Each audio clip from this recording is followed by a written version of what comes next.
કઈ અરજી જે છે માન્ય ગણાશે? છેલ્લી અરજી. કઈ તમે જે છેલ્લી અરજી કરી છે, છેલ્લી અરજી તમારી જે છે એ માન્ય ગણાશે. છેલ્લી અરજી માન્ય ગણાશે. ઘણા લોકો તો ગુજરાતમાં એવા છે કે જેને બે અરજી શા માટે કરી ખબર? ઘણા લોકો તો ગુજરાતમાં એવા છે કે જેને બે અરજી શા માટે કરી ખબર છે?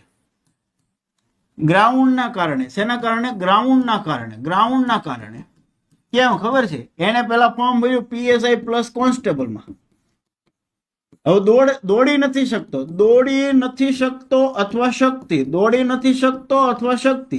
તો આને શું કર્યું ખબર છે કે લે પીએસઆઈ કોન્સ્ટેબલ બે ભેગા છે એનું ગ્રાઉન્ડ તો પેલા આવશે. તો એને શું કર્યું? તરત બીજી અરજી કરી કે બીજી અરજી કરો ભાઈ. શેની સાહેબ? ખાલી કોન્સ્ટેબલની. કે ગ્રાઉન્ડ છેલ્લે આવશે ને તો હું લડી લઈશ.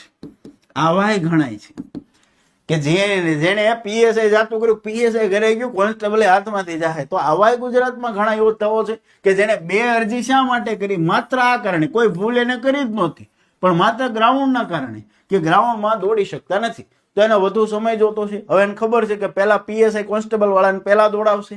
તો એને શું કર્યું? ખાલી કોન્સ્ટેબલમાં ફેર્યું કે લક બાય ચાન્સ જો પાછળ મારો વારો આવે ફેબ્રુઆરીના એન્ડ સુધીમાં તો મને મેક્સિમમ સમય મળે દોડવા માટેનો.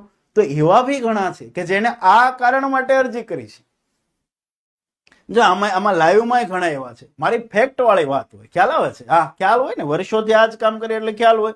તો ઘણા લોકો એવા છે કે જેને માત્ર ને માત્ર આટલા માટે જ અરજી બીજી વાર કરી કે એને ગ્રાઉન્ડ માટે સમય મળે, પ્યોર ગ્રાઉન્ડ માટે.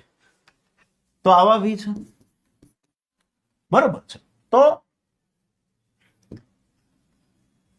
આ વાસ્તવિકતા છે.